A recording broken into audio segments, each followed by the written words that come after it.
এরপরে প্রশ্ন হলো, হিন্দু মেয়ের সাথে একটা রিলেশন আছে, আল্লাহর কাছে কি দোয়া করা, আল্লাহর কাছে কি দোয়া করা যাবে তার মুসলমান হওয়ার জন্য? যদি কোনো মুসলমান ছেলে কোনো হিন্দু মেয়ের সাথে কোনো সম্পর্কে জড়ায়, বিবাহের আগে যে কোনো ধরনের সম্পর্কে জড়ানো একটা ছেলে একটা মেয়ের সাথে হারাম রিলেশন করা, সেটা সর্বাবস্থায় হারাম। মুসলমান হলেও হারাম, অমুসলমান হলেও হারাম। অর্থাৎ অমুসলমান মেয়ের সাথেও যদি সম্পর্ক হয় সেটাও হারাম হবে, আবার মুসলমান মেয়ে যদি হয় সেক্ষেত্রেও হারাম হবে। এ হারাম সম্পর্ক হওয়ার পর যদি দোয়া করে আল্লাহ আপনি তাকে হেদায়েত দেন, সে মুসলমান হয়ে যাক, তাহলে দেখতে হবে এই দোয়ার মতলব কি। এই দোয়ার মতলব যদি হয় তারে ভাগায়া বিয়ে করা, যেহেতু সে মুশরিক তাকে বিয়ে করা জায়েজ নাই, হারাম ইসলামে, এখন তাকে বিয়ের রাস্তা যেন উন্মুক্ত হয় সেজন্য সে মুসলমান বানাইতে চায়, তাহলে সেক্ষেত্রে এই দোয়া তো মতলবের দোয়া। এই দোয়ার কারণে সে আল্লাহর কাছে আজর পাবে না। একজন মানুষ তাকে, অন্য ধর্মের মানুষ তাকে ইসলামে আনার জন্য যদি কেউ চেষ্টা করে, পরিশ্রম করে, দাওয়াত দেয়, বুঝায়, তাহলে সে আল্লাহর কাছে সওয়াব পাবে। কিন্তু এরকম মতলবী দোয়া করলে কি হবে না, সওয়াব হবে। তবে এটা ঠিক, যে কোনো ভাবে তাকে যদি ইসলাম গ্রহণ করানো যায়, তাকে যদি ইসলাম সম্পর্কে জানানো যায়, এবং তিনি যদি স্বেচ্ছায় নিজে নিজে ইসলামের সৌন্দর্যে আকৃষ্ট হয়ে এই সত্যকে উপলব্ধি করে তিনি যদি ইসলামে আসেন, তাহলে অবশ্যই তাকে বিবাহ করা যাবে। কিন্তু বিয়ের উদ্দেশ্যে ইসলামে আসছে নামকা ওয়াস্তে, এরকম বহু আছে যে শুধুমাত্র বিয়ের জন্য আসছে, তার অন্তর থেকে সে মুসলমান হয় নাই। তো অন্তরের মালিক তো আল্লাহ তাআলা, নামকা ওয়াস্তেও যদি সে ইসলামে আসে তাকে বিয়ে করা যাবে। কিন্তু ওই যে আগে বলে রেখেছি, মুসলমান হোক আর অমুসলমান হোক, একজন যুবকের জন্য একজন যুবতীর সাথে, একজন যুবতীর জন্য একজন যুবকের সাথে বিবাহ বহির্ভূত সম্পর্ক করা হালাল নয়, এটা হারাম। ইসলাম যেটা হারাম করে সেটা মানার মধ্যেই মানব জাতির কল্যাণ, আর সেটা না মানার মধ্যে মানব জাতির ক্ষতি, এই ব্যাপারে কোনো সন্দেহ নেই। আজ পৃথিবীতে যে সমস্ত দেশে অবৈধ রিলেশন অর্থাৎ বিবাহ বহির্ভূত সম্পর্কটাকে স্বাভাবিক মনে করা হয়, আপনি ইউরোপে চলে যান, আপনি আমেরিকায় চলে যান, আপনি চায়না জাপানে চলে যান, আপনি পৃথিবীর বিভিন্ন প্রান্তে প্রান্তে ঘুরেন, যে সমস্ত দেশে যে সমস্ত সমাজে বিবাহ বহির্ভূত সম্পর্কটাকে কোনো দোষের বিষয় মনে করা হয় না, তাদের দাম্পত্য জীবন, তাদের পারিবারিক জীবন, তাদের সার্বিক অবস্থা কি সে সম্পর্কে একটু জানার চেষ্টা করেন। তাদের দাম্পত্য জীবন বলতে কোনো কিছু নেই বললে চলে, তাদের পারিবারিক জীবন, পারিবারিক ব্যবস্থা ভেঙে পড়েছে বললে চলে। এমনকি সে সমস্ত দেশে মানুষের জন্মের হার ভয়ঙ্কর ভাবে কমে গেছে। একসময় তারা নিয়ন্ত্রণ করার চেষ্টা করেছে, এখন বাড়ানোর চেষ্টা করছে, কিন্তু আর বাড়ছে না এবং আর বাড়বেও না হয়তো। আল্লাহ রাব্বুল আলামিনের নির্দেশ, আল্লাহর নিষেধাজ্ঞাকে অমান্য করলে মানব জাতি সে পথে কখনো কল্যাণের দেখা পাবে না। সেটা আজ বুঝুক কিংবা অনেকদিন পরে বুঝুক, বুঝতে মানুষ বাধ্য যে আল্লাহর বিধানের বাইরে শান্তির কোনো পথ খোলা নেই। অতএব এ হারামকে আমাদের না করতে হবে, হালালের জন্য অপেক্ষা করতে হবে।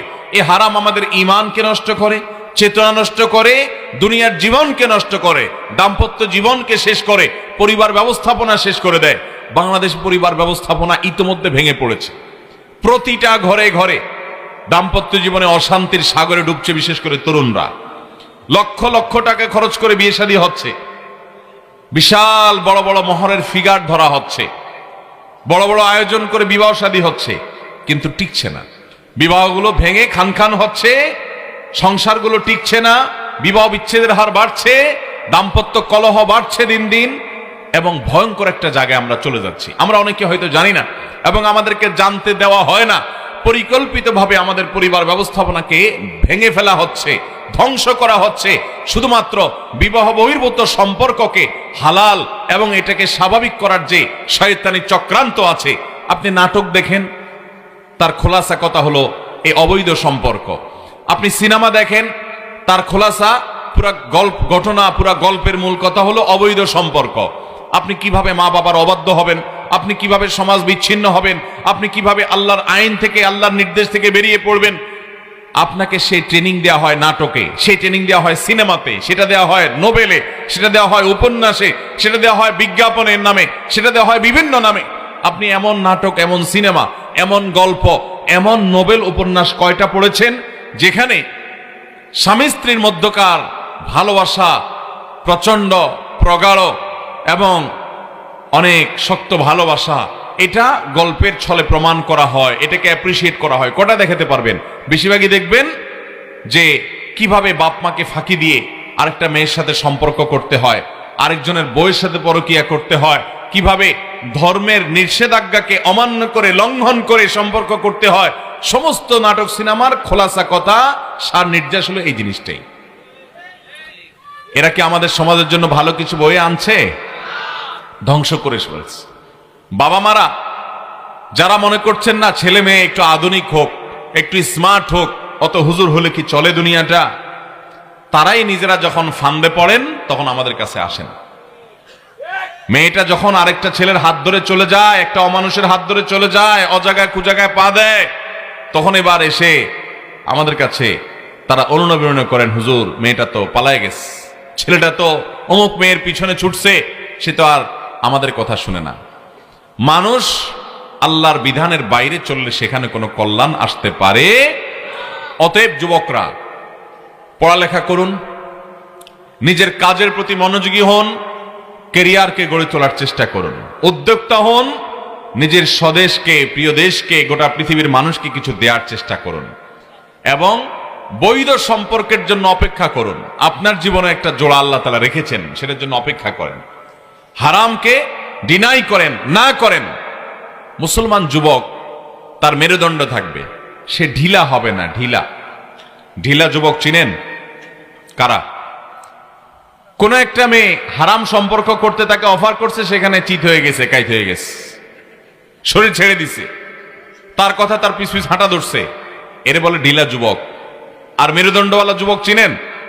মেরুদণ্ডওয়ালা যুবক বলা হয় সেই যুবককে যে যুবক হারামের অফার পাওয়ার পরও শক্ত হয়ে ঠায় দাঁড়িয়ে থাকতে পেরেছে, হারামকে না বলতে পেরেছে, তার শক্তি আছে, তার অবস্থান আছে, নীতি এবং আদর্শের মধ্যে তিনি অটল আছেন, তিনি হারামকে না বলার মতো শক্ত অবস্থানে যেতে পারেন। এটাকে বলা হয় মেরুদণ্ডওয়ালা যুবক, সাহসী যুবক। আমাদেরকে সেই সাহসী যুবক হতে হবে। আজ এক শ্রেণী মিডিয়া আমাদেরকে প্ররোচিত করে, আমরা যত নোংরা হব, আমরা যত অশ্লীল হতে পারবো, আমরা যত, আমাদের মেয়েরা যত খোলামেলা দৃশ্য অভিনয় করতে পারবে, যত রকমের ন্যাক্কারজনক কাজ করতে পারবে, সমাজে যা নিষিদ্ধ, ইসলামে যা নিষিদ্ধ, ধর্মে যা নিষিদ্ধ, আমাদের সৃষ্টিকর্তা যা নিষেধ করেছেন, যেটাতে আমাদের ক্ষতি আছে, এই কাজগুলো যত বেশি করতে পারে তাদেরকে সাহসী উপাধি দেওয়া হয়। তাদেরকে বলা হয় এরা নাকি সাহসী। আমরা সারা জীবন ছোটবেলা থেকে শুনে আসছি, সাহসী মানে হলো কেউ দুঃসাহস করে ডাকাতের হাত থেকে একটা মানুষকে রক্ষা করে নিয়ে আসলো, একটা মানুষকে খুনির হাত থেকে রক্ষা করে খুনিকে ধরে দিল, একে বলা হতো সাহসী। এখন সাহসীর সংজ্ঞা আমাদের অনেক মিডিয়াগুলো পাল্টায় দিচ্ছে। কোন মেয়ে কাপড় চোপড় সব খুলে ফেলে সে অভিনয় করতে পেরেছে, ছবি তুলতে পেরেছে, তখন বলা হয় মেয়েটা সাহসী অভিনয় করেছে। এখন সাহসের সংজ্ঞা হলো উলঙ্গ হয়ে যাওয়া। এখন সাহসের সংজ্ঞা হলো যত রকমের নোংরামি করা যায় তার একেবারে অতল তলে হারিয়ে যেতে পারলে তাকে বলে সাহসী। তো কি আশা করা যায় আমাদের সমাজ থেকে? এই জন্য যুবকরা, আমরা প্রকৃত সাহসী হব, প্রকৃত মেরুদণ্ডওয়ালা যুবক হব। সমস্ত যুবক হারাম সম্পর্কে জড়িয়েছে, আমি জড়াবো না। আপনার জীবনে আপনার এই সকল ভালোবাসা, সকল আবেগ, সকল প্রেম, এগুলো উপস্থাপন করার মতো একজন মানুষ আসবে, একটু অপেক্ষা করেন। সকল ভালোবাসা তাকে উজাড় করে দিবেন এবং দাম্পত্য জীবনে সুখী হবেন। এখন দাম্পত্য জীবনে সুখ না আসার অন্যতম কারণ হলো এটা, অন্যতম একটা কারণ হলো এটা যে অজাগায় কুজাগায় ভালোবাসা খরচ করে জায়গা মতো গেলে আর ভালোবাসা হাতে পায় না, সব খালি হয়ে গেছে। ওই জরিনা সকিনা যেটারে যেখানে পাইছে ওখানে একটু দিছে, ওখানে একটু দিছে, ওর পিছে একটু ঘুরছে, দিয়া টিয়া, এবার বিয়ের পরে বুড়ো বয়সে যখন জায়গা মতো আসছে এবার আর ভালোবাসা পায় না, খুঁজে টান পড়ে গেছে। অতএব হারাম সম্পর্ককে না করবো তো ইনশাআল্লাহ। মনে রাখবেন, এই হারামের হাতছানিকে না করতে পারা, এটা হলো সবচেয়ে বড় মুত্তাকি যুবকের আলামত। যুবক নামাজ পড়ে, যুবক দাড়ি রাখে, যুবক কোরআন তেলাওয়াত করে, এই কাজগুলো যত কঠিন তার চেয়ে বহুগুণ কঠিন হলো একজন যুবক হারাম দেখে না, তার চোখকে সে অবনত করে আল্লাহর ভয়ে। কিয়ামতের ময়দানে তাকে দাঁড়াতে হবে, জিজ্ঞেস করা হবে এই যৌবন সম্পর্কে, সে সেই ভয়ে সে নিজেকে নিয়ন্ত্রণ করে রাখতে পারে। হারামের অফার আছে, সেটাকে ডিনাই করতে পারে। এই যুবকের এই কাজটা হলো সবচেয়ে বড় সাহসিকতার কাজ, সবচেয়ে বড় কঠিন কাজ। আল্লাহ তাআলা আমাদেরকে সেই কাজটা করার তৌফিক দান করুন। সামান্য একটা নারীর অবৈধ সম্পর্কের অফারকে যদি আপনি বা তার সৌন্দর্যকে যদি আপনি ডিনাই করতে না পারেন, আপনি কিভাবে দুনিয়ার সকল বাধা ডিঙ্গিয়ে আপনি মুসলিম জাহানের সফলতার জন্য কাজ করবেন? কিভাবে? আল্লাহ তাআলা আমাদের সবাইকে সেরকম মহানায়ক যুবক হওয়ার তৌফিক দান করুন।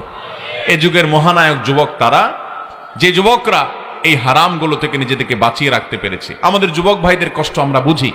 তারা কলেজে স্কুলে যায়, তারা ইউনিভার্সিটিতে যায়, তারা কর্মস্থলে যায়, তারা যেখানেই যায়, সব জায়গায় একটাই জাল বেছানো আছে, তা হলো অবৈধ সম্পর্কের হাতছানি, হারাম রিলেশনের হাতছানি, চোখ দিয়ে হারাম জিনিস দেখে স্বাদ নেওয়ার হাতছানি, হারাম কথা শুনে তার কানকে হারামে লিপ্ত করানোর হাতছানি।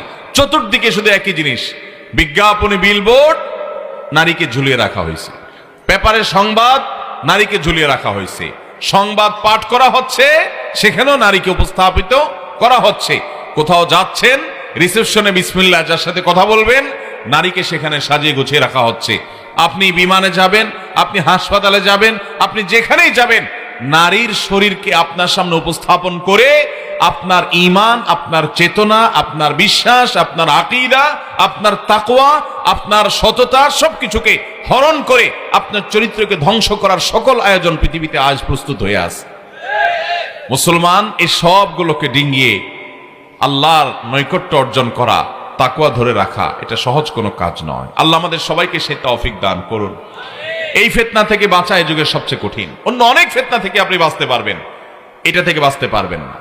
দুনিয়ার মোহ, টাকা পয়সার মোহ, এটা থেকেও বাঁচা যায়, কিন্তু এই জায়গা থেকে বাঁচা যায় না। নবী করিম সাল্লাল্লাহু আলাইহি সাল্লাম এমনি এমনি বলেন নাই। ওই সে হাদিস আজ মেলান, সেই 1450 বছর আগে বলে গেছেন, আমি তোমাদের মাঝে সবচাইতে বড় ফিতনার বিষয়, সবচাইতে তোমাদের ঈমান হরণকারী বিষয়, তাকওয়া হরণকারী বিষয় রেখে গেলাম নারীকে। এই নারী, তাকে বিভিন্নভাবে উপস্থাপন করে তোমাদের ঈমানকে হরণ করা হবে। অতএব তুমি তোমার জীবনে যে নারী আসবে তার জন্য অপেক্ষা করো। অন্য নারীর সৌন্দর্য অবলোকন করে হারাম স্বাদ তুমি আস্বাদন করবে না। আল্লাহ আমাদের সবাইকে সেই জায়গায় যাওয়ার তৌফিক দান করুন, সবর করার তৌফিক দান করুন, যুবক ভাইদের ঈমানকে হেফাজত করার তৌফিক দান করুন। সবাই চেষ্টা করবো তো ইনশাআল্লাহ।